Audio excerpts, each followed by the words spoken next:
দূৰণি কুলিলো কুলিকে দেখিৰ ঘিয়া ভঙা মিঠা মাত থাকিব নোৱাৰো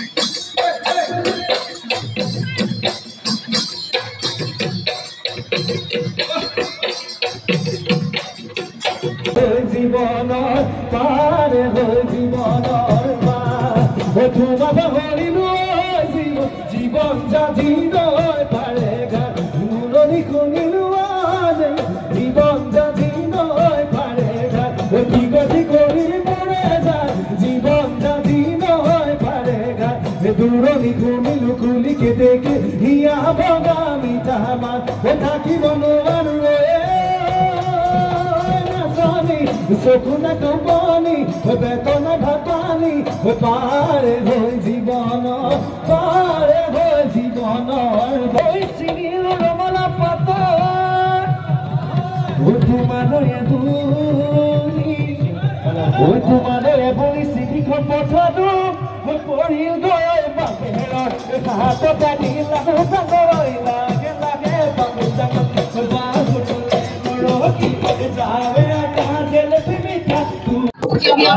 আপোনালোকৰ মাধ্যমেৰে অসমবাসীৰ ৰাইজলৈ ৰঙালী বিহু আৰু অসমীয়া নৱবৰ্ষৰ আন্তৰিক আদৰ যাচিছো উলগ যাচিছো আজি বহাগৰ প্ৰথম দিনটোতে তেজপুৰ সদৰ আঞ্চলিক ছাত্ৰ সন্থাই আয়োজন কৰা 12 বৰণীয়া সাংস্কৃতিক সমাৰোহত উপস্থিত হৈছোহি প্ৰতি বছৰে খুব সুন্দৰকৈ শৃংখলিতভাৱে অনুষ্ঠানটি তেওঁলোকে আয়োজন কৰি আহিছে নতুন প্ৰজন্মক বিহু আখৰাৰ জৰিয়তে বিহুৰ আদিপাঠ দিয়াৰ পৰা আৰম্ভ কৰি জ্যেষ্ঠজনক সম্বৰ্ধনা জ্ঞাপনলৈকে অসমীয়া পৰম্পৰাৰে সৈতে উত্থাপিত অনুষ্ঠানৰ তেওঁলোকে আয়োজন কৰি আহিছে ইয়াত আহি উপস্থিত হৈ আমি আনন্দিত হৈছো আৰু তেজপুৰবাসী ৰাইজৰ পদধূলা বুটলিবলৈ পাই আমি খুব আপ্লুত হৈছো আৰু আশা কৰিছো যাতে তেজপুৰবাসী ৰাইজৰ লগতে সমগ্ৰ অসমবাসী ৰাইজে সদৌ অসম ছাত্ৰ সন্থাই জাতিটোৰ সৰ্বতো প্ৰকাৰৰ উত্তৰণৰ কাৰণে অব্যাহত ৰখা সংগ্ৰামখনত তেওঁলোকৰ সঁহাৰি অভিভাৱকত্ব আৰু আশীৰ্বাদ প্ৰদান কৰিব বৰ্তমান পৰিস্থিতি পৰিৱেশত সদৌ অসম ছাত্ৰ সন্থাৰ এই মুহূৰ্তত ভূমিকা কি হোৱা উচিত বুলি আপুনি ভাবে ছাত্ৰ সন্থা হৈছে ছাত্ৰ ছাত্ৰীৰ সংগঠন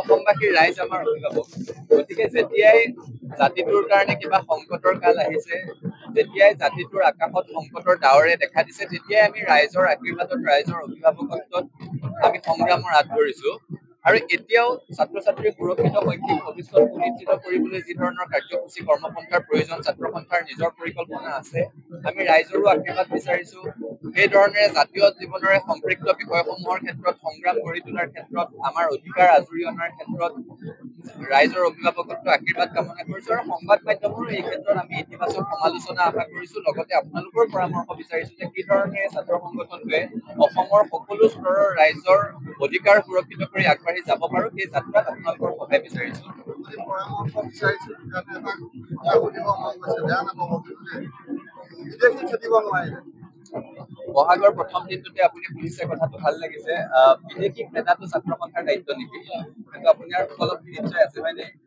গতিকে যাৰ যিটো কাম বিদেশী বিতৰণ আন্দোলন ছাত্ৰ সন্থাই কৰিছিলে অসমত যে বিদেশী আছে সেই বাস্তৱ সত্যটো উত্থাপন ছাত্ৰ সন্থাই কৰিছিলে অসমত যে বিদেশী আছে অসমত যে বিদেশীক ভাগ কৰাৰ নামত ৰাজনীতি হৈছিলে আইননীতি আইনৰ সময়ত সেই কথা ছাত্ৰ সন্থাই উত্থাপন কৰি আদালতত গোচৰ ৰুজু কৰি সেইখিনি সময়ত ছাত্ৰ সন্থাৰ এগৰাকী প্ৰাক্তন বিষয়ববীয়াই আইননীতি বাতিল কৰিছিলে কা বিৰোধী আন্দোলন হল বিদেশী নামত ধৰ্মৰ ভাগ কৰা হল এতিয়াও ছাত্ৰ সন্থাই আমি আদালতৰ মজিয়াত যুঁজি আছো গতিকে বিদেশী খেদা কামটো যদি ছাত্ৰ সন্থাক কোনোবাই জাপি দিবলৈ বিচাৰে কোনোবাই যদি ক'ব বিচাৰে যে বিদেশী ছাত্ৰ সন্থাই খেদিব লাগিছিল তেতিয়াহ'লে তেওঁলোকে চৰকাৰক নিজৰ দায়িত্বৰ পৰা খুব প্ৰকাৰান্তৰে সৈতে হাত সৰাই চৰকাৰৰ ওপৰত থাকিব লগা বোজাটো চৰকাৰৰ ওচৰৰ পৰা আঁতৰাই ছাত্ৰ সংগঠনলৈ খেলিবলৈ বিচাৰিছে সেইটো উচিত কথা নহ'ব বিদেশী আমি খেলিব নোৱাৰিম নিশ্চিতভাৱে বিদেশী খেদা কামটোৰ জাতিটোৰ নাছিলে আপুনি আমি বুলি কওক, আছো বুলি কওক,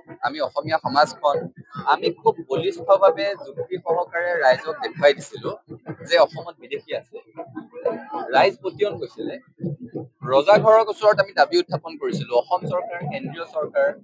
এতিয়া অসম চৰকাৰত আমাৰে মাজৰ মানুহ গৈ চৰকাৰ গঠন কৰিছে। তেওঁলোকে সময়ে সময়ে বিশ্বাসঘাতকতা কৰিছে।